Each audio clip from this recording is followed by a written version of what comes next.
मेरे पापा fourth grade employ हैं और मेरी प्राइमरी एजुकेशन गांव के ही स्कूल में हुई है, कसमार सलैया में। उसके बाद माध्यमिक शिक्षा मेरी फुलसो स्कूल से हुई और वो 5 किलोमीटर की दूरी पे है मेरे घर से, और मैं डेली साइकिल से जाता था और आता था। पीटी परीक्षा के लिए आपकी रणनीति क्या क्या रही थी सर? जैसे ही मेरा सिविल सर्विसेज के प्रिपरेशन में पीजी के बाद से ही हम लग गए थे, तो जनरल जो जीएस है उसके प्रिपरेशन के लिए कुछ कोचिंग इंस्टीट्यूट के मटेरियल लिए थे। और जहाँ तक बात रह गई सोशल मीडिया का, तो फेसबुक, व्हाट्सएप, इन सब से प्रिपरेशन के टाइम पे जितना दूर रहें उतना ही आपके प्रिपरेशन के लिए वो बेनिफिशियल होगा।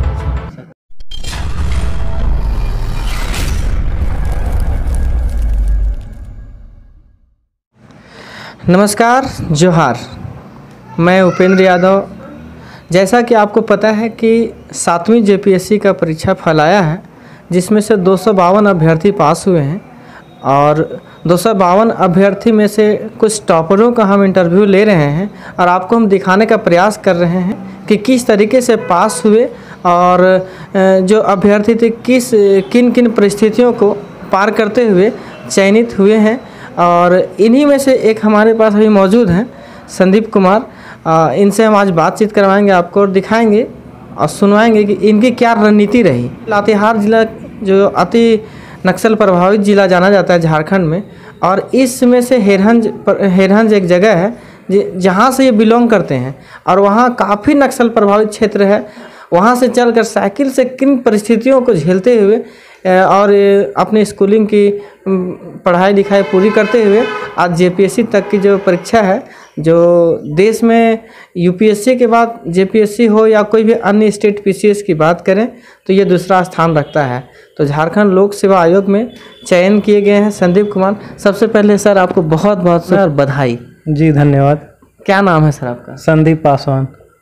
सर सबसे पहले आप ये बताइए हमारे व्यूअर्स को कि आपका जो पारिवारिक और प्रारंभिक शिक्षा दीक्षा रही वो कहाँ से हुई और कैसे हुई सर? मेरे पापा फोर्थ ग्रेड एम्प्लॉय हैं और मेरी प्राइमरी एजुकेशन गांव के ही स्कूल में हुई है, कसमार सलैया में। उसके बाद माध्यमिक शिक्षा मेरी फुलसो स्कूल से हुई और वो 5 किलोमीटर की दूरी पे है मेरे घर से, और मैं डेली साइकिल से जाता था और आता था। और जब 10th के लिए जब स्कूल मौजूद नहीं थे तो मैं उस टाइम पे बालूमाथ मुख्यालय हुआ करता था ब्लॉक का, वहाँ पे आके मैं कुछ दिन अपने मामा घर पे रह के पढ़ाई किया, कुछ दिन छात्रावास में रहा। तो 10th तक की पढ़ाई मेरी काफ़ी संघर्षपूर्ण थी। जिसमें प्रारंभिक शिक्षा चल रही थी उसमें आप साइकिल से चला करके सुने, अभी जैसा कि हमको आपके परिवार वालों ने बताया कि साइकिल से जाया करते थे और पढ़ाई करते थे। गर्मी हो, तपती हो, बरसात हो, ठंड हो, उस स्थिति में आप जाते थे सर? अपने पास और कोई ऑप्शन ही नहीं था, बस साइकिल थी तो उसी से जाते थे, कभी कभी पैदल भी जाते थे। आपके परिवार में और कौन कौन है, भाई बहन? मेरे परिवार में मम्मी पापा हैं, भैया हैं, 2 बहनें हैं। तो भैया मेरे हमेशा से गाइड करते रहे, वो एक बहुत मेहनती छात्र वो भी हैं। वो अभी जूनियर इंजीनियर हैं झारखंड गवर्नमेंट में, वही मेरे को गाइड किए। 2 बहनें हैं, उनकी शादी हो गई है और फिर मैं हूँ घर में सबसे छोटा। परीक्षा का माध्यम क्या रहा था सर आपका? इंग्लिश मीडियम था मेरा। इंग्लिश मीडियम था। और मैट्रिक के बाद आप फिर इसके बाद की पढ़ाई कहाँ से किए थे? मैट्रिक के बाद मैंने सेंट जेवियर कॉलेज रांची से इंटरमीडिएट किया, फिर बीएचयू से ग्रेजुएशन किया और पीजी मैंने दिल्ली स्कूल ऑफ इकोनॉमिक्स से किया, और फिर रिसर्च के लिए मैं रांची यूनिवर्सिटी में इनरोल करवाया था। तो पीटी परीक्षा के लिए आपकी रणनीति क्या क्या रही थी सर? जैसे ही मैं सिविल सर्विसेज के प्रिपरेशन में पीजी के बाद से ही हम लग गए थे, तो जनरल जो जीएस है उसके प्रिपरेशन के लिए कुछ कोचिंग इंस्टीट्यूट के मटेरियल लिए थे और कई एनसीईआरटी के बुक पढ़े थे। पर झारखंड जेपीएससी पीटी की बात करें तो यहाँ पे झारखंड जीके का वेटेज बहुत ज़्यादा है, तो इसके लिए मैंने मनीष रंजन की बुक पढ़ी थी। और फिर एक स्पर्धा पब्लिकेशन का प्लेथोरा ऑफ नॉलेज होता है, उसको मैंने पढ़ा था, और 1-2 कोचिंग इंस्टीट्यूट के मैंने मॉक टेस्ट दिए थे। मॉक टेस्ट देना बहुत ज़रूरी है ना सर? हाँ, ये तीनों स्तर पे मुझे लगता है कि ये सबसे अहम पहलू है किसी भी एग्ज़ाम के लिए। लेकिन झारखंड की बात करी जाए तो झारखंड में मनीष रंजन सर्वश्रेष्ठ मतलब बेस्ट माना जा सकता है झारखंड के लिए। ये ऑप्ट किया था, और भी बुक्स हैं, उड़ान पब्लिकेशन है, पर जो मैंने किया था इंग्लिश मीडियम स्टूडेंट्स के लिए रिसोर्सेज का थोड़ा कमी है जेपीएससी में, तो यही दो मटेरियल मुझे समझ में आए थे तो ये मैं पढ़ा था। और मेंस की रणनीति क्या रही सर आपके? उसमें लैंग्वेज, उसके बाद फिर मेंस में एक आता है लैंग्वेज पेपर, और लैंग्वेज पेपर फिर क्या रहा था आपका मेंस में? हाँ, मेंस चूँकि जेपीएससी मेंस परीक्षा में लॉन्ग आंसर क्वेश्चन होते हैं, तो इसके लिए अलग से स्ट्रेटजी बनाई थी मैंने, और फिर होल सिलेबस को गो थ्रू किए, और उसके बाद फिर आंसर राइटिंग में वैल्यू एडिशन के लिए फ्लो चार्ट, डायग्राम, मैप्स ये सब डालते थे सर। और एक चीज़ हम पूछना चाहेंगे, ये चीज़ तो शायद किन्हीं को पता होगा और कुछ अभ्यर्थी को शायद इसमें डाउट है, क्योंकि मेरे पास मैसेज आते हैं इस तरह के, तो इसलिए मैं आपसे चाहता हूँ पूछना। क्योंकि मेंस राइटिंग जब करते हैं आप, तो मेंस राइटिंग में छोटा सा चीज़ है कि कोई पूछते हैं कि क्या एक ही पेन यूज करना चाहिए, कोई कहता है नहीं 2 पेन यूज करना चाहिए। लेकिन इसमें क्या सत्यता है सर? अगर कोई चाहे कि हम कोई पॉइंट है, कोई हेडलाइन हम बना रहे हैं, तो उसके अंडरलाइन के लिए कोई दूसरा पेन यूज करें या ना करें? देखिए, कुछ लोग अननेसेसरी बहुत ज़्यादा परेशान होते हैं आंसर राइटिंग को लेके, पर मेरा मानना है कि मेरे ही कुछ फ्रेंड्स हैं जो 2 पेन यूज किए थे, अंडरलाइन के लिए या हेडिंग के लिए अलग पेन, और मेरा पर्सनली मैं एक ही पेन यूज किया था और उसी से अंडरलाइन करता था।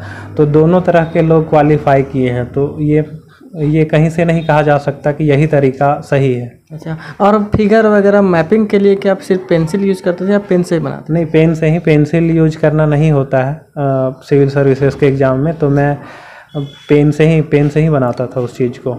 और दूसरी चीज़ ये थी कि सबसे बड़ा हर्डल मेंस में यही होता है कि हम आंसर राइटिंग स्टार्ट ही नहीं करते। तो अभी जो एस्पिरेंट्स हैं, मैं उनसे यही कहना चाहूँगा कि आपका जो भी नॉलेज बेस है, आपका जिस सब्जेक्ट पे कमांड है, उसकी आंसर राइटिंग आप अभी से करें, और टॉपर्स का आंसर शीट होता है उसको रीड करें, क्वेश्चन को केयरफुली देखें कि क्या क्वेश्चन में पूछ रहा है, क्वेश्चन का जो डिमांड है वो प्रैक्टिस की ही चीज़ है, और उसी से दिन ब दिन वो सुधरेगी। यानी प्रैक्टिस निरंतर करते रहना होगा। जी हाँ। चाहे कोई भी चीज़ हो, चाहे पीटी की परीक्षा पास करने के लिए हमको रिवीजन करना हो, या तो फिर मेंस के लिए हो, तो उसके लिए प्रैक्टिस बहुत अति आवश्यक है सर। मेरा मानना है कि पीटी एग्ज़ाम्स के लिए आप जब एग्ज़ाम की जो डेट होती है उसके 1 मंथ पहले से स्टार्ट करें तो इनफ है, पर मेंस की आंसर राइटिंग आप हर समय किसी भी टाइम से आप कर सकते हो, क्योंकि वो लॉन्ग प्रोसेसर, आप जब कभी जितना पहले आप स्टार्ट करोगे उतना बेटर परफॉर्म करोगे। और वीकली मॉक टेस्ट देते थे, उसमें से 1-2 इंस्टीट्यूट को ज्वाइन किए थे हम, जहाँ पे हम मॉक टेस्ट देते थे, और वो भी हम वहाँ पे ना जाके ऑनलाइन ही देते थे, स्कैन कॉपी भेजते थे इंस्टीट्यूट में। अच्छा, जो आप मॉक टेस्ट के लिए जो बनाते थे उसको ऑनलाइन सबमिट कर देते थे? हाँ जी। अच्छा। और लैंग्वेज पेपर क्या था सर आपका? खोटा रखा था। खोटा रखा था। उसके लिए फिर कोई कोचिंग किए थे कहीं आप? कोचिंग तो नहीं किए थे, क्योंकि जब ऐसे ही अपने सीनियर से बात किए थे तो वो बोले थे कि खोटा वैसे भी बालूमाथ क्षेत्र में भी बोला जाता है, तो खोटा ऑप्ट कर लिए। और एक दो मटेरियल मार्केट में अवेलेबल था, एक आर.के. पांडे का नोट्स था और एक विनोद कुमार का नोट्स था, तो ये 2 नोट्स मैंने पढ़ा था। करंट अफेयर का क्या रोल रहता है सर? आप करंट अफेयर कैसे पढ़ा करते थे? करंट अफेयर्स किसी भी सिविल सर्विसेज एग्ज़ाम के लिए इम्पॉर्टेंट है, तो मैं न्यूज़पेपर पे ही ज़्यादा रिलाई करता था, और एक पीआईबी का जो वेबसाइट है उस पे भी मैं डेली वो जो भी उसमें नोटिफिकेशन या न्यूज़ आती थी वो मैं पढ़ता था। और बाकी द हिंदू पेपर हो गया, फिर दैनिक जागरण वगैरह, यही सब पढ़ता था मैं। मतलब पेपर को आप हमेशा निरंतर उसको पढ़ा करते थे आप? ये मेरे डेली हैबिट का पार्ट है। मैं प्रिपरेशन के टाइम भी और प्रिपरेशन के ऐसे भी मैं न्यूज़पेपर पढ़ता हूँ। अच्छा, और इसमें से है सर, आप एक चीज़ और पूछना भूल गए, क्या पीटी में कहीं कोचिंग किए थे आप? नहीं, मैं बस मॉक के लिए गया था, बाकी किसी भी पूरे होल प्रोसेस में किसी कोचिंग इंस्टीट्यूट में नहीं गया। और इंटरव्यू के जो इसके बाद की बात आती है, इंटरव्यू की तैयारी आप कहाँ से की थी? इंटरव्यू की तैयारी के लिए भी मैं एक दो इंस्टीट्यूट में एक दो मॉक दिए थे, क्योंकि इस बार जेपीएससी के मेंस के रिजल्ट के बाद इंटरव्यू में बहुत कम समय था, तो कुछ कॉमन क्वेश्चन का प्रिपरेशन कोचिंग इंस्टीट्यूट वाले करवाए थे। बाकी अपने कुछ फ्रेंड्स थे, विशाल कुमार नाम है उनका, उनसे भी काफ़ी मदद में हुई थी। तो हम लोग आपस में डिस्कस करते थे, मेरे भैया हैं सुदामा, उनसे डिस्कस करते थे। 169वीं रैंक मिली है संभवतः, है ना सर? 179। हाँ 179, ठीक है। 179 यानी म्यूनिसिपल सर्विस मिली है आपको इसमें से आने के बाद? हाँ जी। हाँ, इसमें अगर आप म्यूनिसिपल सर्विस में आते हैं, इसमें आपको 2 जगहों में या तो नगर पालिका में भेजा जाए या नगर पंचायत में भेजा जाए। हाँ। तो इसमें आने के बाद आपकी पहली प्राथमिकता क्या होगी सर? मेरी प्राथमिकता, जैसे ही हम एक जागरूक नागरिक बनते हैं, उसके बाद से ही लगता है कि जो विधि व्यवस्था है उसको सुचारू रूप से चलाया जाए। तो अपने अंडर जो भी चीज़ें होंगी, सरकार की जो पॉलिसीज होगी, उनको मैं ईमानदारी पूर्वक उसको पूरा करूँगा और डेवलपमेंट, झारखंड गवर्नमेंट का जो डेवलपमेंट का जो जिम्मा है उसमें मैं भागीदार बनूँगा। जी बिल्कुल। और आगे इसके बाद आगे क्या करना चाहते हैं? क्योंकि अभी आप जेपीएससी पास किए हैं, एक इम्तिहान पास करके, तो क्या आगे यूपीएससी पर टारगेट है क्या आपका? हाँ जी है। जैसे बैकग्राउंड से हम जिस क्षेत्र से हैं वहाँ पे लोगों की काफ़ी उम्मीदें होती है कि आप जीवन में कुछ अच्छा करें। तो उम्मीद है कि अभी एक जेपीएससी परीक्षा में पहले प्रयास में मैं सफल हुआ हूं और कोशिश करूंगा कि अभी आने वाले कुछ समय में यूपीएससी में भी रिजल्ट दूं। अच्छा, इस बार की परीक्षा लिखा था आपने? जी नहीं, इस बार चूँकि जेपीएससी में ही इस वर्ष निकल गया था, तो मैं अगले 2023 वाले यूपीएससी के लिए प्रिपेयर कर रहा हूँ। सर, इसके लिए अगर आपकी सफलता का श्रेय किसको देना चाहते हैं? घर परिवार हो? सफलता का श्रेय सर किसी एक को देना नहीं है, पर यह है कि एक फैमिली मेम्बर ही ऐसे होते हैं जो आपके साथ हमेशा सपोर्ट करते हैं। टीचर्स और friend time to time, place to place change होते रहते हैं, पर फैमिली हमेशा से सपोर्ट किया है और वो मेरे ऊपर हमेशा ट्रस्ट करते थे कि तुम अच्छा करोगे, और अभी भी उनको उम्मीद है कि मैं लाइफ में अच्छा करूँगा। आगे नौकरी जाने के बाद घर परिवार छोड़ तो नहीं देंगे? नहीं, ये तो नहीं होगा। मैं हमेशा से कनेक्टेड रहा हूँ। मैं बाहर इंस्टीट्यूट में जाने के बाद भी आज भी मैं लोगों से कनेक्टेड रहता हूँ। ये मैं कभी नहीं कर सकता कि अपने घर परिवार को छोड़ दूँ। सर, आज आप टॉप किए हैं, आप उत्तीर्ण हुए हैं, चयन किए गए हैं, तो आपको देख करके लोग, हमारे जो व्यूवर्स हैं, आपको देख करके कुछ प्रेरणा लेंगे। तो आप हमारे व्यूवर्स को, जो अभ्यर्थी या जो ऐसे स्टूडेंट हैं जो अभी भी वर्तमान समय में तैयारी कर रहे हैं, जीपीएससी हो, बीपीएससी हो या अन्य पीसीएस की परीक्षाओं के लिए तैयारी कर रहे हैं, तो आपका उनके लिए क्या संदेश होगा सर? इसमें से डिपेंड करता है किस सिचुएशन में है। जो लोग इस टाइम पे प्रिपरेशन कर रहे हैं उनको मैं यही बोलूँगा कि आप धैर्य बनाए रखें, और धैर्य बनाए रखें। जब तक सफलता नहीं मिलती है तब तक कुछ नकारात्मक चीज़ें होती है, पर आप ईमानदारी से मेहनत कीजिए, आपको सफलता ज़रूर मिलेगी। और जो अपने जूनियर्स हैं उनसे मैं ये कहना चाहूँगा, जो सरकारी संस्थान में पढ़ रहे हैं, कि किसी भी सीमित संसाधनों में भी अगर आपकी इच्छा शक्ति और आत्मविश्वास हो तो आप किसी भी मुकाम तक पहुंच सकते हैं। और मैं यही बोलूँगा कि सिचुएशन चाहे जैसी भी हो, पर आप हमेशा अपने आप को हमेशा मोटिवेटेड रखें और बड़े सपने देखें कि कुछ बड़ा करना है।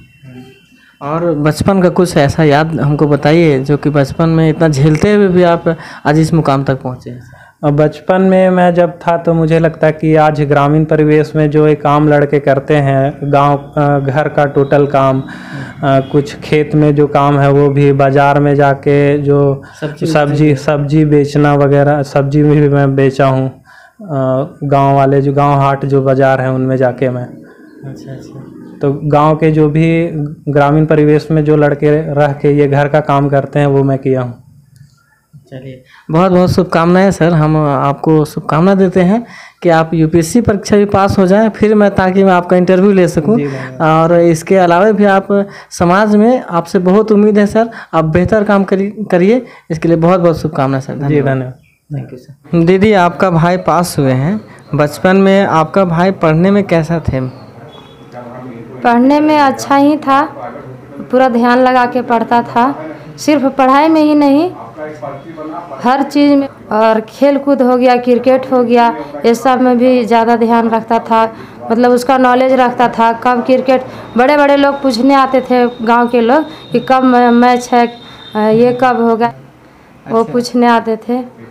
और सुने रेडियो के बहुत शौकीन थे, रेडियो हमेशा न्यूज़ वगैरह सुना करते थे? हाँ, उस समय गांव में, मेरे गांव में टीवी उवी का उपलब्ध नहीं था, तो ये रेडियो से ही जुड़ा रहता था। हर न्यूज़ को हमेशा सुनते रहता था। सर के पास आता था ये पेपर वगैरह, तो उसमें जाके और पढ़ाई, मतलब पढ़ के नॉलेज लेते रहता था क्या क्या अपडेट चल रहा है। हर चीज़ में ऐसे, हर चीज़ में ध्यान देता था, सिर्फ पढ़ाई ही नहीं।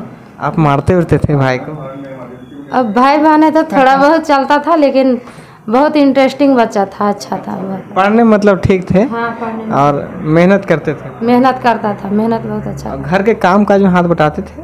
हाँ, करता था, थोड़ा बहुत घर का काम काज में भी करता था। अभी कैसा लग रहा है दीदी, अब आपका भाई अफसर बन गए, अभी कैसा महसूस कर रहे हैं आप? बहुत बहुत खुशी हैं हम बहुत खुश हैं। जो इससे उम्मीद रखे थे उससे भी अच्छा करके दिखाया, हम बहुत खुश हैं। घर वाले भी बहुत खुश हैं। दीदी, आपकी जैसी और भी बहनें देख रही हैं आपको, तो आप उन बहनों को और भाइयों को क्या सलाह देना चाहेंगी? उनके लिए पढ़ना ज़रूरी है या कमाना ज़रूरी है? अभी सबसे पहले किस, जैसे परिस्थितियों को देखते हुए पढ़ाई ज़रूरी है दीदी, तो पढ़ाई जारी करना चाहिए। आप बहनों को क्या संदेश देंगे? नहीं, बहनों को हम यही संदेश देंगे कि अपना भाई को जितना हो सके धैर्य के साथ एकदम सपोर्ट करें। भाई अवश्य सपना साकार करेगा, जरूर करेगा। और आपकी जैसी जैसी बहन भी तैयारी कर रही हैं, उन बहनों को क्या कहेंगे? उन लोग सभी मेरा अनुरोध रहेगा कि एकदम धैर्य के साथ तैयारी करें, जरूर सपना पूरा होगा। मेहनत करना होगा, बस सपना पूरा हो जाएगा। थैंक यू दीदी, थैंक यू। क्या नाम है आपका? अयांश कुमार। क्या नाम है? अयांश कुमार। ये कौन है? कौन? ये जिनके गोद में बैठे हुए हैं आप? संदीप मामा। मामा। अच्छा, ये ऑफिसर बन गए, पता है आपको? हाँ, तो आप क्या बनेंगे? हम साइंटिस्ट। अरे वेरी गुड बेटा, वाह वाह, साइंटिस्ट बनेंगे आप? कौन बताया कि साइंटिस्ट बनना है? हमको मन करता है इसलिए बन जाएंगे। साइंटिस्ट बन के क्या करेंगे आप? देश की सेवा करेंगे? हाँ, बहुत बड़ा साइंटिस्ट बनना है या फिर सबसे महान? सबसे महान साइंटिस्ट बनना है। तो पढ़ाई करते हैं आप? कौन सा विषय सबसे अच्छा लगता है आपको? हाँ? कौन सा सब्जेक्ट अच्छा लगता है आपको? मैथ। मैथ और विज्ञान, साइंस नहीं? साइंस। किस क्लास में अभी आप? LKG। LKG। अच्छा अच्छा, चलिए ठीक ठीक।